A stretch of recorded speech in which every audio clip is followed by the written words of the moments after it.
Welcome to the PAX Hospitality Podcast. We are at the final episode for season 1, which is pretty bloody amazing. So we got the whole crew together, Michael, Lauren, Tim. What's up, guys? Hello. Good morning. And I think this is going to be a really cool episode because we just wanted to kind of take some time to just sort of touch on the episodes that we've done so far and talk about some of the highlights. And if you hear a little bit of noise in the background, it's going to be Cass, which is Lauren's new baby. So welcome to the PAX family, dude.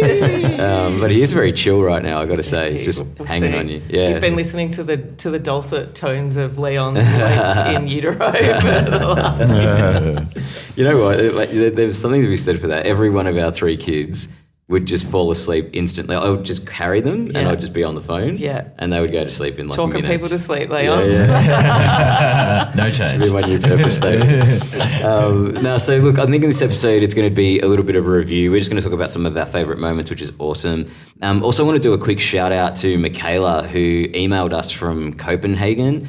Absolute legend. Thank you so much for sending some thoughts through. We really, really appreciate the feedback. And just want to let you know, you had some great input and we're going to do it, right? We're going to action your suggestion. We just need to workshop it a little bit before we know exactly what that looks like, but just, keep an eye on this space. We're going to do something with it. And also just want to encourage others to do the same. We love hearing from you guys. So, feel free to email us anytime at hello@pax.melbourne is the email. hello@pax.melbourne. Email us anytime, whether you've got compliments, complaints, rants, suggestions, anything you want, hit us up. We'd love to hear it. And then going into season 2 is going to be really, really cool because then we'll be able to factor in a lot more input from the audience, which is going to be a lot of fun. And we've got a bit of a slightly different concept coming up in season 2, which we'll share more on next season, I suppose. So for this season, I guess, I thought it'd be cool. We'll go around the circle a little bit and share what are the sort of favourite moments and what did you like about the year? Who's up first?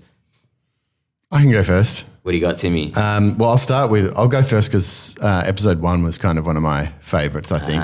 Okay. I mean, it felt like we'd realised our little rapport with each other and we went off with a bang, I reckon. But I think that for me, the point that sort of ran through the rest of the season from this episode was basically the concept of empowering your staff and bringing them up with you, and the whole concept of having only sort of one person that knows all. I think the quote from you, Leon, was if everything only works when one person is in the room, you don't have a business, you've got a dependency. Do you remember saying that? No. Yeah. Nailed it. I'm 100% sure it was you, actually. I listened back to it. So, it wasn't me. Yeah. I can put my hand up and unequivocally say I can't say something. It feels very Leon, and it feels like it sort of set the foundation for what we talked about for the rest of the season. And hopefully the content in each of the episodes helped that kind of concept along, taking you away from holding the reins and passing them off to other people. Yeah, solid. In your team. Okay, pretty nice. You guys got any comments on that? No, like the other quote that came to mind that you said a lot. I think it was I noted 4 times throughout the season was the customer is king, but you are the monarchy. Yeah. And I loved it the first time, the second time, the third time, and the 4th time. So that's what I know is quite poignant. I'm like, Daddy Kennedy's. That was going to be my cringe moment. Was like saying that 4 times. My failure to listen back to the previous episode and then for continuity's purpose. Like, man, it was. You know, it was funny though because we recorded every episode so out of sync. Totally. And it was just across such a different time frame, so I had no idea what I said or didn't say. So season 2, when I'll did pay we more start attention. recording? 3 months ago.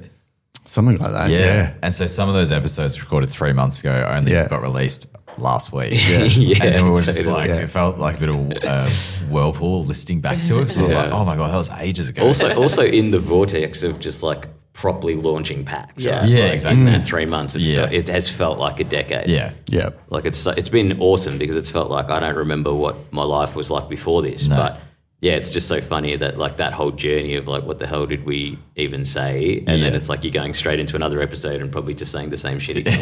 Well, that's probably just me. You used the Henry Ford quote I used twice. twice. I used the Henry Ford quote. Yeah. Oh, yeah. But I think I refuted it the second time. I was like, I've got to stop saying that. You do. Because it's like Faster horses. you get with the exactly. Yeah.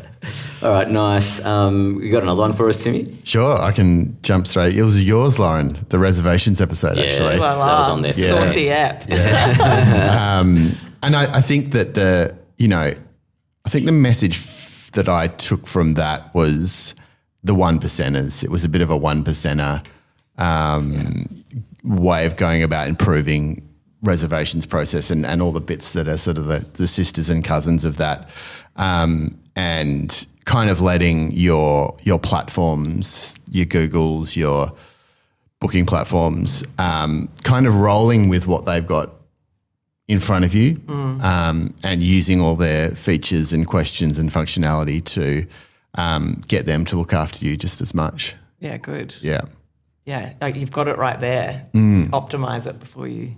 And it can be, obviously, this is for hospo, but it works across any business really. If you've got any kind of listing on Google or whatever, which you obviously should be. Like my partner, for instance, has a hairdressing salon, and she's going through that process right now. So it's helped her too. Great. So Nice. there you go. I'm going to jump on the tail end of that and say that was one of my favourite aspects as well, was just the fact that we were talking about marketing not solely through the lens of storytelling. Yeah. And it's like, that's just what everyone thinks marketing is. And it's like, no, when you actually go study it or understand it from an expert, it's actually just super forensic and mechanical. Very functional. Yeah, and if you get all those things right, then it can just be a lot about storytelling, and you'll have a lot of fun doing the storytelling bit. But without that foundation, the storytelling is just pretty much just either vanity or just empty processes going around in circles. And I love that you were able to call that out so effectively. Oh, good. Good. I hope it was helpful. Yeah. Yeah, I mean, the feedback's been really good from that episode, Right. where people are like, oh, this is really practical. Yeah, and I can exactly. go do some shit myself, which is Finally, great. the boring res strategy Yeah, it's is coming through. a bigger conversation. And we got like a potential client has come through from that. Really? episode. Yeah, Oh, yeah. wicked. They were like, Oh, listen to that's that. awesome. And it makes a lot of sense. Love to chat to you guys. It's great. Awesome. Nice. Just dropping the mic over there. Hey, what about you, Lauren? What are a couple from you? I just listened to Kate Hemratsaraki's back to back. I did awesome. a 2-hour session of listening to Kate. I could listen to her all day. Yeah, What a weapon. powerhouse. And I feel like that episode, or both episodes, are so evergreen that I hope if people happen to skip over them, or when they feel like they are having a people and culture kind of crises, they can go back to that and pull something from it. It was so awesome. But what stood out for me is her axis. The grid. The grid, which was a little more sophisticated than the grids I've used before. So looking at capability versus potential when you're building development plans. Yep. I think that is, when I think back to people that I've developed before, it's like not everybody fits into one single lane if they're on the path to management or on the path, somebody might be a really amazing service-focused manager, and the other one might be a incredible with numbers and the budgets and things like that. So it was a really nice lens, and then just leading development through the lens of strengths rather than thinking about weaknesses too much. Starting with the strengths. It's funny, on that episode, I can't believe we didn't mention it, but Kate and I are both massive Marcus Buckingham fans. And if you guys don't know who he is, he wrote a book called Love and Work.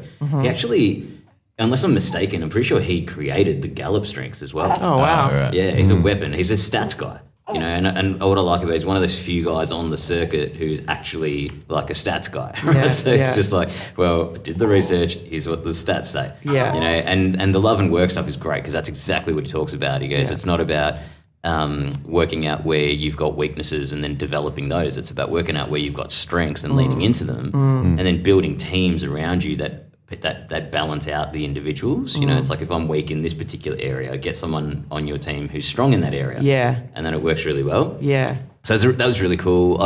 It's funny with the Kate stuff because the grid thing was really good. I noted it in the episode. I was like, I'm going to use it. And I didn't even use it. But where it did come to me though, practically, and this is probably a bit of a risky comment, like I've got this really bad habit and tendency to like learn really great businessy, people culture-y models and then take them home and use them on my kids. Yeah.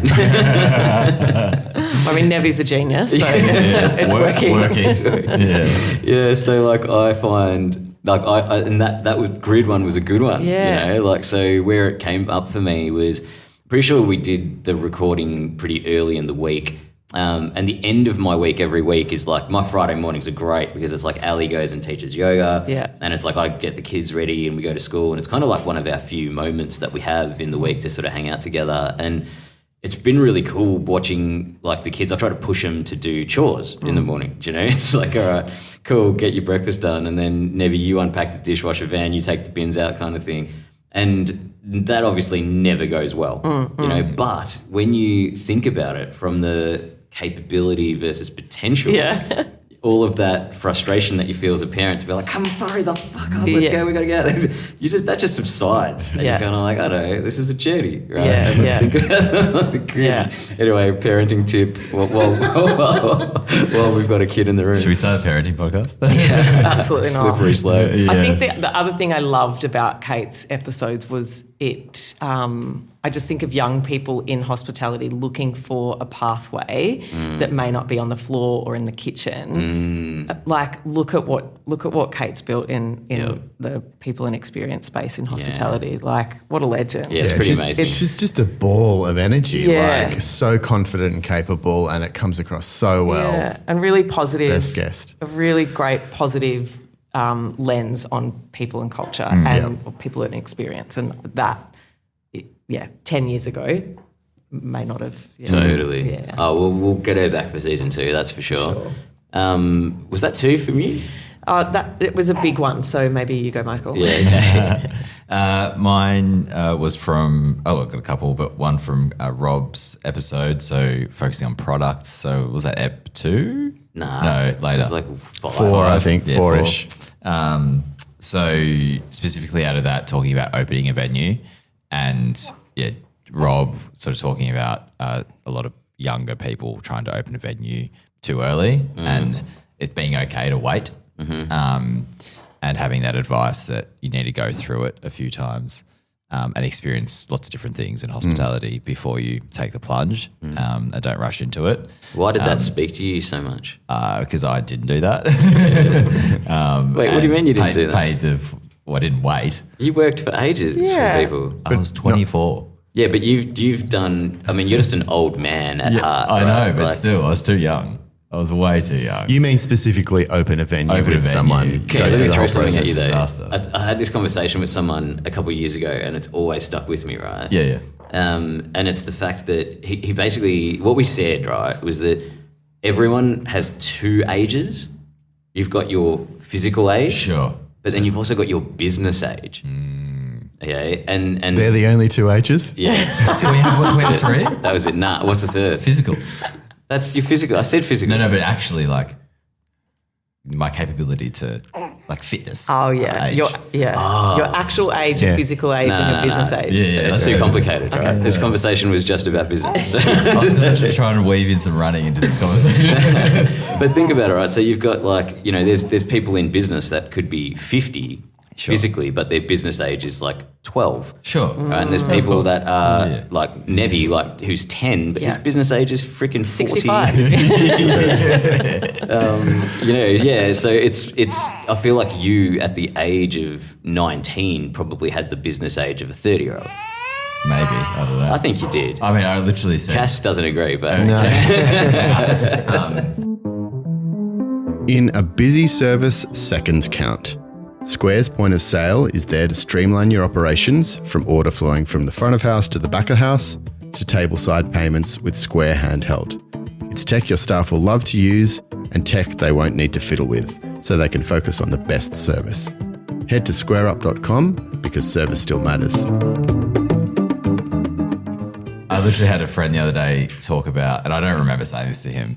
He's like, "Oh, you remember when we were 19 and probably drunk, and you're really upset that you hadn't opened a business yet?" Yeah, there you go. And I was like, "What a loser!" Yeah. But I mean, if that speaks to how quick I wanted to jump into that world, but I think it's good advice for a lot of people because I think a lot of people see the shiny side of opening a venue and how cool it is, and like you get to run your own ship, but like the back end of that, what that looks like for some people is really, really hard. Are you suggesting, Leon, that if you are 50 and you have the business mind of a 12-year-old, you're probably not the person to be a business owner?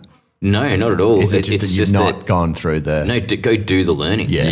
Sure. It's like it's not the business age isn't depicted by time, right? It's depicted by just knowledge, right? Experience, and knowledge is something that you can digest at your own will. You know, so I would be like, go just generically download a book, like the list of 10 best business books, and just fucking read them all. Yeah. You know, grab the HBR podcast and just listen to all the episodes you can. Just, you know, while you're doing boring shit, just have it on in the background, right? You know, and I think that's what it really comes down to at the end of the day is like you can always develop that business age. Yeah. You know, but anyway, that's It's not funny. Like I had someone in my team years ago that were talking about reading because they read a lot and I read a lot. I was like, "Oh, can I give you my list?" So I got the list that I like to recommend people. Yeah.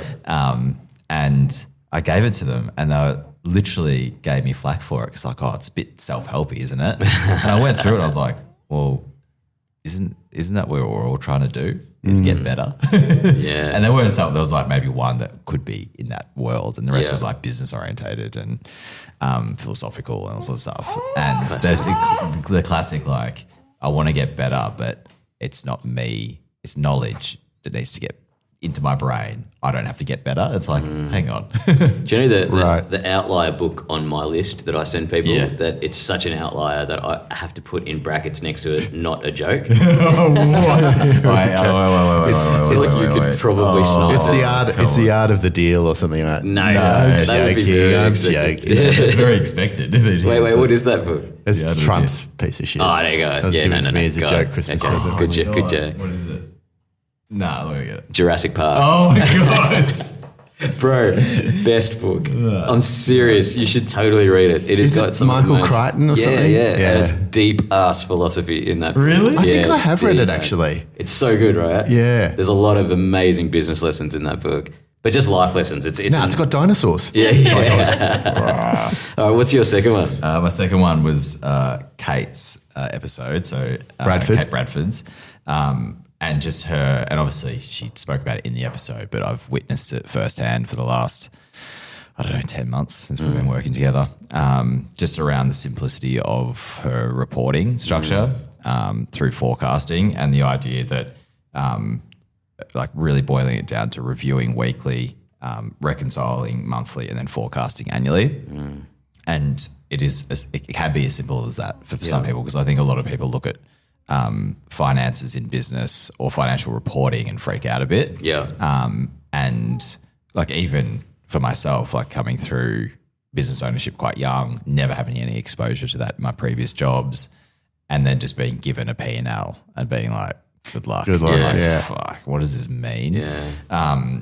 Where seeing her reporting structure and then her speaking about that on the episode, just being like, no, it can be simple. Yeah. And here's how to lay it out. And we've seen it in real life now. Yeah, totally. In action, in our clients' venues and that sort of thing. And it works. Like Yeah. watching businesses that would probably deem themselves, not businesses, but people in the business, like managers that be like, I'm not, financially literate, which is totally normal. And then seeing them use this and get used to it, and then going, oh, I can see the outcomes here. I can forecast now. I can bring my wage costs down because I'm actually looking at it every week. I think the best one that we got was like giving that forecasting template to someone, Yeah. and 2 weeks later, they were like, "We just hit our actual wage cost target for the first time ever Yeah. since we started Unbelievable. trading. And they're like, Yeah. you guys just paid for yourself with Yeah, one exactly. spreadsheet. Exactly. Brilliant. The other chunk from that episode, Leon, was when you were talking about how you sort of had a tendency to over-engineer your reporting and your Yeah. dashboards, Totally. and how you could probably go down that rabbit hole pretty quickly, and for it to be even more of a difficult thing for people to get their heads around.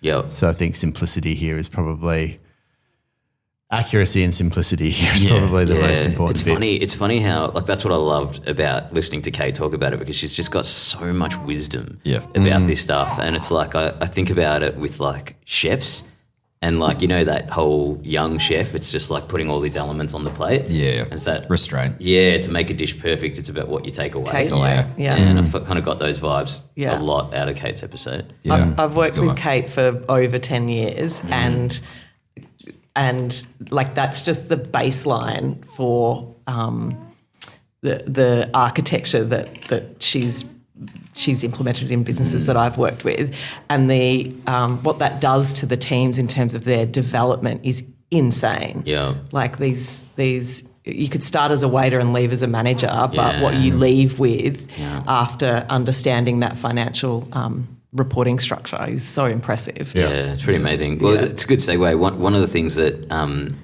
really stuck out for me during the season was just the concept of a cash flow runway. Yeah. And Kate obviously talked about it, but also Phil Spry talked about it when we talked about administration. And they talked about it for both really different reasons, but how, like, epic was it, right? Because from Kate's perspective, it was all about, you know, an objective tool to be able to make sure you can anticipate what's coming and you can really use that to your advantage. And from Phil's perspective, it was like, hey, this is the thing that will save you potentially from losing a lot of money. So I really liked that. I liked that bit. It's something that I definitely, you know, have utilised at home. You know, to be like, all right, cool, like, let's run our bank accounts better. Yeah, let's curb our anxiety about it all. Yeah, just so we know you're not going to get to, like, you know, the end of January and just be like, oh, fuck, car rego's due and rates and this and that. Like, oh, no, I wasn't anticipating. Like, It it's happened such to a me good... 2 weeks ago. Everything hits just before Christmas. Yeah. It's a nightmare. Yeah. Yeah, that's true.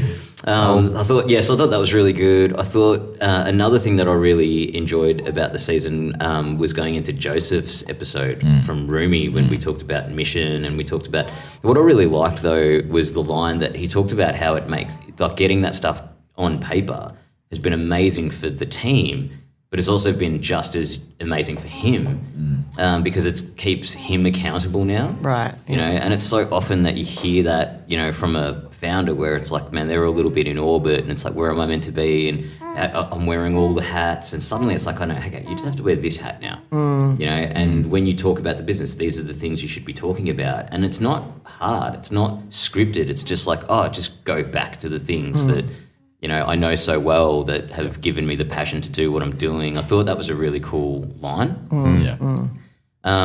What else was there? There was like, I thought the runway was really good. I thought Joseph's bit was really good. I thought, you know, something fun, like I thought the Gen Z episode we did was a bit meh. Like I thought that was a bit, but just to place that, right? Like that was like the first or second recording we ever did. Yeah, that's Yeah. right. Second recording. Yeah, even though we released it late, Yeah. but it was Yeah. like back then it was a bit, we were just a bit like hit record and start talking. And I feel like when I listened back to it this week, I was like, oh, that could have been so much better. Like I think we could have curated that a little bit more. Well, the little cringe moment for me in that episode when I literally said, walk me through the age bracket for and then just like, here's two numbers. the language of walk me through, like I think the 104. takeaways from that episode, like if you go onto the website and have a look at the things that we mentioned, reports, that's good. Like because those reports are awesome that we reference. So Yeah. yeah. I mean, I had someone hit me up after the episode saying, I'd love to read the report. I was like, it's in Great. the show notes. Yeah, it's in the show notes. Yeah. They were like really keen to dive into it. Yeah. which I is think good. I just want to just a little note to everyone to actually go to the website because the show notes there, we've done a lot of work on pulling the takeaways. All the references are all in there. So dive in. If you're not going to listen to the episode, just pull out what we've got on the on paper there as well. Hey, I know this is just like going with that, like a segment without notice, but like maybe just it would also be cool to talk about what are you looking forward to from here. Like season 1's done, and now there's a pretty cool foundation to build on. Yeah. What do you think we need to do now as a podcast to sort of take that next step? And what are you looking forward to out of the things that we've already got, loaded in the gun? I think, a note, we didn't touch on happy hour. That we obviously had going for a little while, and then we've moved to just having the normal episodes, with this being the last one. But then next year, happy hour, next season, happy hour is going to be replaced by something else. And something really exciting that we've already started recording. So I think we're 4 episodes in for that, maybe, which is pretty cool. And that will be a second segment that will run alongside the normal episodes, and we'll release those sort of third week of Jan is what we're aiming for, and I'm excited about that, which doesn't give a lot away. But then for the regular episodes, I'm keen to get more business owners in and around the podcast to talk about very specific things that they've done in their business and that we've witnessed them do, and then approach them and really dial into that one thing. Yeah, I like that too. That's definitely mine as well, is that like, it's not, we're going to get some really amazing people on the show for season 2, but it's not like, tell us your story and let's spend 20 minutes talking about how you worked for some dickhead in London. And it's like, no, it's actually going to be like, no, most people will know your story. Yeah. So let's skip that. Yeah. Let's just get into the real practical parts of like, how have you done this in your business and what worked and what didn't work. And for me, like, I'm just always default setting going to be bringing it back to our own diagnostics and what we use. So it's almost a bit of a cool extension on season 1 in a way. 100%. But I saw a review where someone had said like, hey, this is my jam. Like it's, finally we get like a hospo podcast where it's not just someone's life story. It's like really, so I think like building on the practical stuff, but with people in their businesses. So it's also a little bit more test case as well. Yeah. As you said, all the good feedback we've had has been around the practical outcomes, and they're like, the person's great and their story, but actually being able to take something away and apply it to their business is why we're here, right? Yeah, huge. What about you guys? What are you looking forward to? What do you think we need to do? Well, what we need to do, I've been on mat leave, a little bit busy, but there's so many nuggets in last season and I'm sure will be in the next season.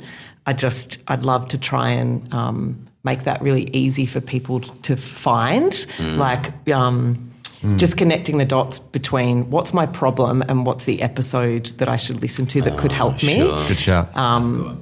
Very cool. Yeah, so doing a bit of work on our website and through social just to try and make that journey quick and effortless for people who are looking for help but maybe a bit overwhelmed with the amount of information we've got. Yeah, nice. That's a really good shout. Yeah. What about you, Tim?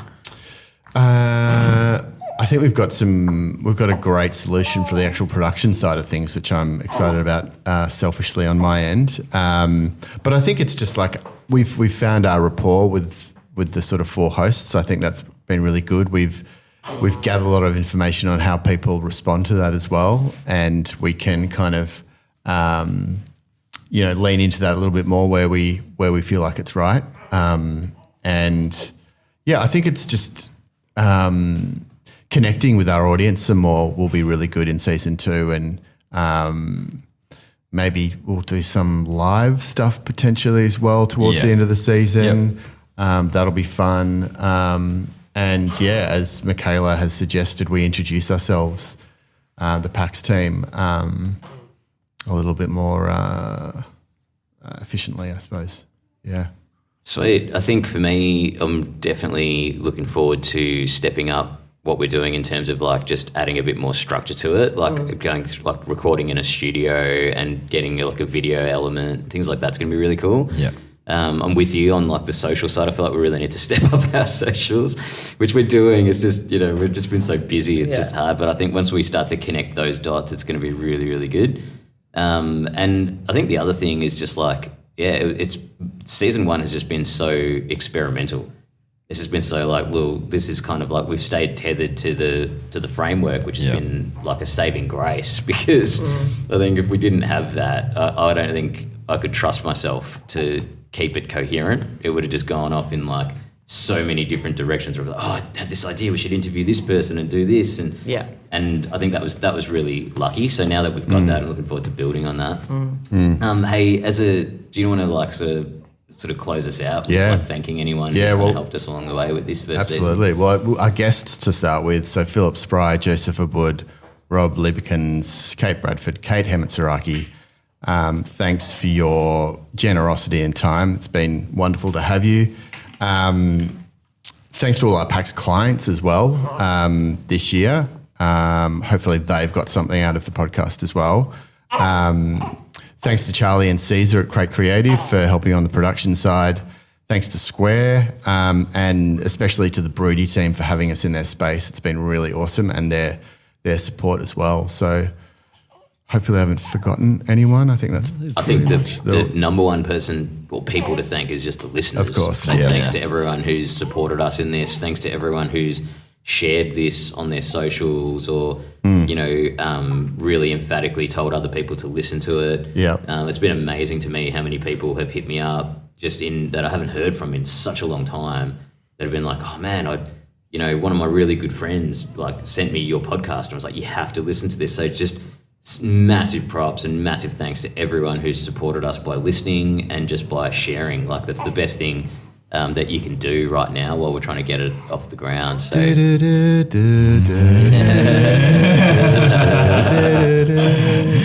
awesome. All right, we'll see you guys next year. That was Jurassic Park theme. Into the middle distance. I thought it was a wrap up for the Academy Awards. Like, okay. A bit of that too. Thanks, everyone. Thanks. Thanks for listening. Show notes, takeaways, and tools are available via our website, pax.melbourne. The PAX Hospitality Podcast is produced by PAX and Crate Creative. Support for this podcast comes from Square and Brunswick Design and Innovation. Our music is produced by Patricia Heath and Matthias Vestergren.